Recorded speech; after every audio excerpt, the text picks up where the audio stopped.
Kung ako sa'yo makagago, lumayas ka na dito kasi pag ako may nakita pa sa'yo, hindi kita papatawarin, aaraw-arawin kita, ilalabas ko ang katangahan mo. Damn! Dahil bobo ka, bobo ka, bobo ka. Mga kapenyo, tirahin na natin itong may init na issue ngayon. Pasok, intro! What's up sa inyo mga kapenyo, at today meron na naman tayo napaka-init na reaction video. Makagago, binabanatan ngayon neto ni Banat Bay, na kung saan mga kapenyo, no, ang buong akala ko si Makagago lang ang nanggagago dito sa social media. Yun pala, meron tumapat dito kay Makagago na kung saan etong si Banat Bay, binanatan din etong si Makagago at binarubal nga ito, no, putang. Ang lulupit ng banat ni rito, Banat Bay kay Makagago. Ewan ko lang kung ano masasabi ni MJ rito pag napanood niya to. At tara mga kapenyo, sabay-sabay natin panoorin yan. Kamusta ang lahat mga boss? Pinapakilala ko po sa inyo ang tatlong demonyo sa ating bansa ngayon, no? Apat, kasama ka dun. Sigurado ako, ugali mo, ugaling damonyo rin eh. Apat. Store, si X, at saka itong tulongges na ito. Mga hombre ko, ayan po yung tatlong nagpapahirap lalo sa sitwasyon natin. Kasi dinidivide po nila ang mga utak ng mga Pilipino. They are actually encouraging people na maging against sa gobyerno. Aha. Alam mo, makagago, okay? Obvious na may binabasa ka. Yung script mo, medyo ituwid nyo ng tama. Kasi kilala kita eh. Pinanonood ko yung mga wala mong kwentang vlogs na binabanatan mo yung mga chismis mong, mga scammer, kung sino-sino, binabanatan mo. And very yung pagiging balasubas mo, very natural sa'yo. Aha. Pero dito, halatang may binabasa ka. May script. Ako nagtatanong lang sa'yo, makagago. Anyway, nandiyan ka na in public eh. Kasama ka ba doon sa nabanggit sa akin ng isa kong kaibigan na rapper na ni-recruit for 400,000 naman? Ako nagtatanong lang, makagago ah. Kasi hindi ako naniniwala eh. Kasi marami ka ng pera eh. Di ba? Kasama ka nga nila, Yexel ata eh. Putong ina, issue yan mga kapenyo. Kasama raw yata. Etong si Makagago nila Yexel, na kung saan mga kapenyo, isa rin yan sa binanatan neto ni MG kamakailan lang na ginawa ni Yexel na pang-i-scam, no? At alam ng buong tao yan sa Pilipinas, sumabog yan mga kapenyo, no? Diba alam ko kasama ito doon kay Yexel eh. Kung alam ko marami ka ng pera, hindi mo siguro kakailanganin yung 400,000 naman. Sa tingin ko lang ako naniniwalang hindi siya kasama eh. Aha. Pero dahil mahilig ka sa chismisan na rin kita. Oy, putang May ina. balita ako. Totoo ba na may pinapatayo kang bagong bahay na malaking-malaki? Nagtatanong lang naman ako. Nagtatanong lang totoo ba na may pinapagawa kang malaking bahay sa isang village na kung saan mamahalin doon sa village na yon? Kasi kung totoo lang naman, kakailanganin mo nga naman ng malaking budget.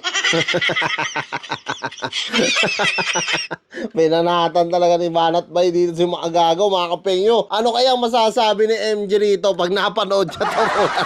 Matindi mga banat ni Banat Bay dito. Oh. Ano ba ang hirit nitong makagago na to? Tingnan nyo Eto wag ako ang paniwalaan ninyo. Tignan ninyo ang mga gis nito sa YouTube ng ibang mga tao. At o-observe ninyo yung dish niya dito sa amin. Makikita nyo yung difference. Dito, halatang nagbabasa siya. Halatang may script siya. Doon sa iba, very, alam mo yun? Very Confident. natural. Oo, natural. Tuloy. Po, yung tatlong nagpapahirap lalo sa sitwasyon natin. Kasi dinidivide po nila ang mga utak ng mga Pilipino. Oo. They are actually encouraging people na maging against sa gobyerno. Hindi. Diyan pa lang tinuturuan namin mga tao na maging against sa gobyerno. Diyan pa lang, alam ko na scripted yan. Oo. Bakit? hindi ko ho tinuturuan. Ako nga yung vlogger na ilang beses napapagkamalan na binayaran ni Marcos. Bakit? Pinapalakpakan ko po kasi si Marcos. Halatang hindi ka nanonood. Sa madaling salita, may paka-ob-ob ka. Diretsahan, mga kapenyo, tinawag niyang bobo si Makagago rito. O, tanungin ko kayo mismo mga nanonood dito, hindi ko ho ba pinapalakpakan si Marcos pag may ginawang tama? Diba, pinapalakpakan natin. Pag may magandang sinabi si Marcos, palakpak tayo. Aha. Dinidivide ko daw ang bansa sa paninira o inaano ko yung unity ng tao? Hindi. We only criticize yung mga mali. At karapatan natin yan bilang isang makademokrasyang bansa na i-criticize ang mga mali sa gobyerno. Hindi ho ibig sabihin nun paninira yun, Mr. Makagago. Ang tawag ho dyan, yan ho'y demokrasya sa ating bansa. Sa bagay, wala kang alam sa politika, nakikisawsaw ka. Grabe. Hindi nun, mga kapenyo, no? Yung sabihan ka wala kang alam sa politika, nakikisaw-saw ka.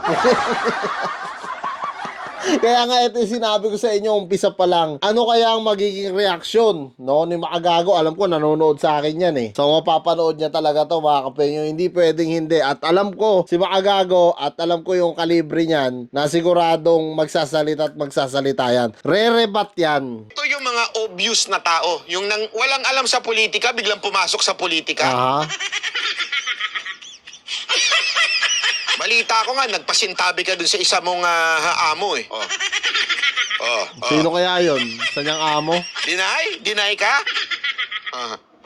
Eto mga boss ha, uulitin ko. Eto si Pastor, yan po ay napakadami ng kaso, lalo na sa Amerika, okay? Ayan, isa yan. Ito pong si Pastor, dami ng kaso. Sabi niya, eto lang kasimple yan ha. Dito pa lang, alam mo nang walang laman ng utak. Hindi ibig sabihin ng maraming kaso, ibig sabihin guilty na ang tao. Bakit? Meron tayo sa ating konstitusyon na presumption of innocence kung saan sinasabi na kung tayo ay napatunayan ng korte beyond reasonable doubt. Yes. That's the only time na we are guilty. Pero kung hindi, ikaw ay inosente. Doon pa lang, alam mo nang mahina ang utak mo. Tinawag ng bobo, mahina ang utak, walang alam sa gobyerno. Ano pa kaya sasabihin ni Banat Bay? Sunog na rin ba yung utak mo? Yung totoo. Nasalba siya, pasalamat sa administrasyon nitong ex-president. Tingnan mo tingnan mo yung reasoning niya. Nasalba daw siya sa kaso sa Amerika. Pakinggan nyo. Kaya nga, alam mo na scripted. Yung gumawa ng script mo, tanga rin. Paano sasalbahin ni Pangulong Duterte si Kibuloy sa Amerika? Galit nga ang Amerika kay President Duterte. Ang tanga ang put.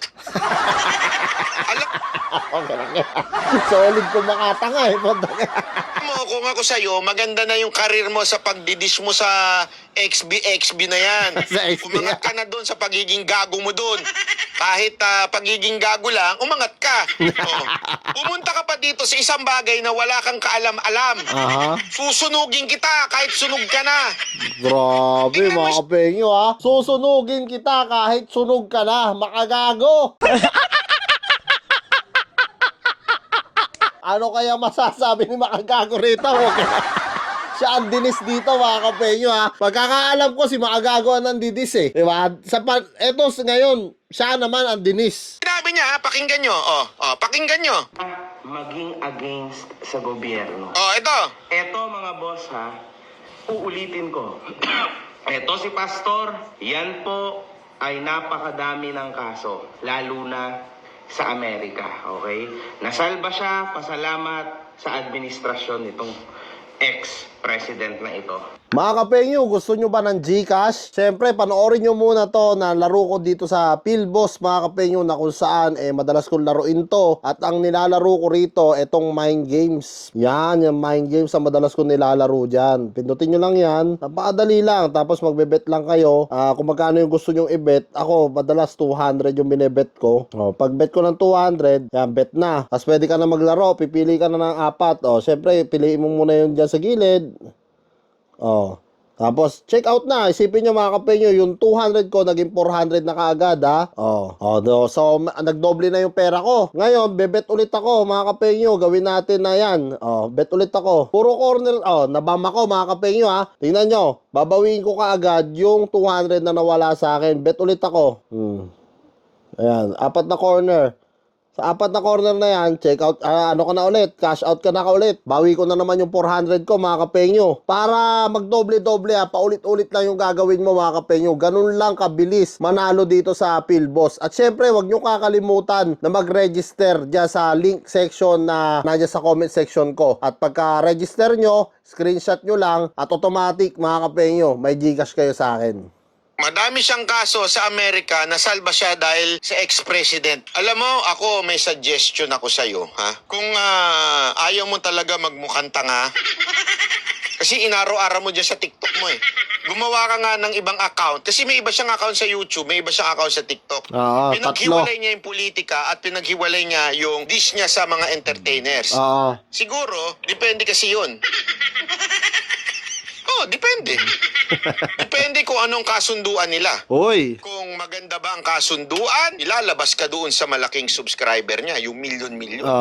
Issue. Dito sa TikTok, konti lang subscriber niya dito eh. Hindi ganong 1 milyon, mahigit milyon-milyon doon sa YouTube. Kaya siguro, depende sa kasunduan. So mga kapenyo, parang ang pinupunto ni Banat Bay dito, nagpabayad etong si Makagago, no? Dito sa Marcoses nga mga kapenyo, no? So, kita nyo naman, depende nga raw sa kasunduan. Yun ang totoo.